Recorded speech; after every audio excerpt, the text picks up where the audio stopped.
Assalamualaikum warahmatullahi wabarakatuh. Perkenalkan, saya Nurala Safitri dari kelas 12 keperawatan dari SMK Bintang Nusantara School. Di sini saya akan menjelaskan tentang refleks patologis dan pemeriksaannya. Pengertian refleks patologis adalah pemeriksaan neurologis yang dilakukan pada pasien dengan dugaan lesi upper motor neuron atau UMN. UMN adalah sel saraf yang dimulai dari konteks motorik dan berakhir dalam medula atau dalam sumsum tulang belakang. Misalnya seperti stroke, cedera otak traumatik, dan kelainan pada tulang belakang. Refleks patologis juga bisa diartikan sebagai gerakan volumenter yang muncul akibat suatu rangsangan. Nah, gerakan volumenter itu adalah yang mempertemukan untuk menyeimbangkan postur yang direncanakan oleh otot. Nah, terus di sini ada macam-macam refleks patologis, yaitu yang pertama ada refleks Babinski. Adalah refleks yang timbul ketika telapak kaki dirangsang dengan instrumen tumpul. Refleks dapat mengambil suatu dari dua bentuk. Nah, cara pemeriksaan refleks Babinski ini, yang pertama, langkah-langkah pemeriksaannya yaitu pasien dalam posisi berbaring, rileks, dan santai dengan tungkai bawah diluruskan. Pemeriksaan memegang pergelangan kaki pasien agar posisi kaki tidak berubah. Pemeriksaan menggores telapak kaki pasien menggunakan ujung tumpul palu refleks secara perlahan dan usahakan tidak menimbulkan nyeri. Goresan dilakukan sepanjang sisi lateral plantar kaki dari tumit ke ujung jari melintas metatarsal hingga ke pangkal ibu jari.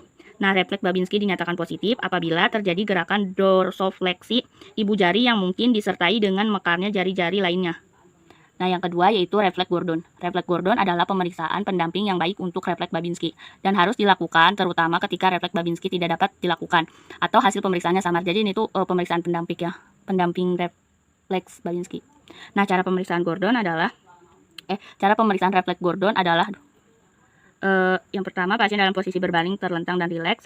Pemeriksaan menggunakan telapak tangan untuk melakukan pijatan pada otot betis pasien. Pasien refleks Gordon dinyatakan positif jika ada respon dorsofleksi ibu jari kaki yang disertai mekarnya jari-jari lainnya. Nah, terus yang keempat yaitu refleks Kiefer adalah tanda klinis di mana meremas tendon Achilles menimbulkan refleks plantar extensor. Cara pemeriksaannya yaitu pasien dalam posisi berbaring, terlentang, dan rileks. Pemeriksaan melakukan pijatan pada tendon Achilles pasien. Nah, refleks Kiefer positif jika ada respon dorsofleksi ibu jari yang disertai mekarnya jari lainnya. Nah, yang keempat yaitu refleks Hoffman. Adalah tes yang digunakan dokter untuk memeriksa refleks ekstremitas atas.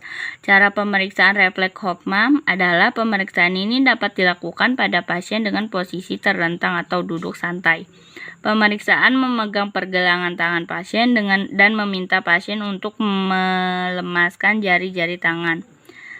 Jari tengah pasien dijepit menggunakan jari telunjuk dan jari tengah pemeriksa. Pemeriksa melakukan goresan kuat pada jari tengah pasien menggunakan ibu jari. Refleks Hoffman dinyatakan positif bila prosedur pemeriksaan di atas menimbulkan respon fleksi dari jari telunjuk serta fleksi dan adduksi dari jari-jari dari ibu jari dan terkadang disertai fleksi jari lainnya. Nah, kayak gini ya gambar refleks Babinski. Nah, pertama kan tadi digores tuh sampai ke sini, atau bisa dari bawah juga sampai ke atas. Nah, ini kalau positif tuh jari-jarinya kayak gini.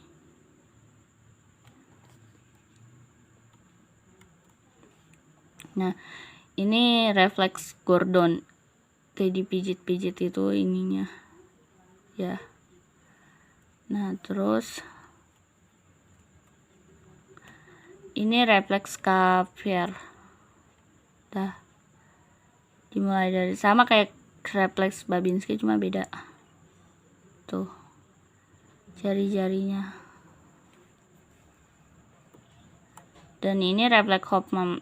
Refleks Hoffman itu di tangan, tapi bisa juga hanya di kaki deh. Jari tengah ya. Komplikasi refleks patologis, yaitu yang pertama adanya edema cerebri dan peningkatan tekanan intrakranial yang dapat menyebabkan herniasi atau kompresi batang otak. Yang kedua, kejang. Yang ketiga, transformasi hemorogaik.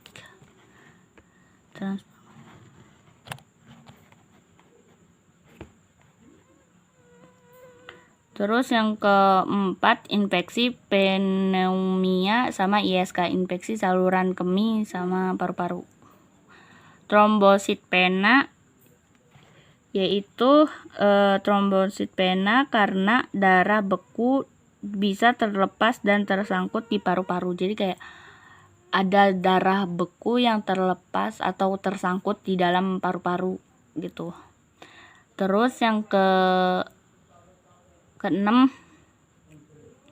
gangguan daily life activities. Jadi kayak kan daily life activities itu kayak makan, minum, mandi, dan mengerjakan semua hal. Nah itu di situ terganggu, kayak makan terganggu, jadi susah makan atau jadi nggak bisa makan, nggak bisa bergerak gitu ya. Terus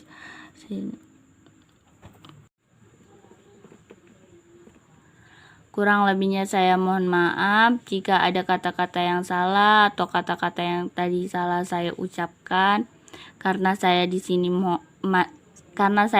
masih belajar. Jadi mohon dimaafkan. Terima kasih atas waktunya. Wabillahi taufiq wal hidayah. Wassalamualaikum warahmatullahi wabarakatuh. Terima kasih.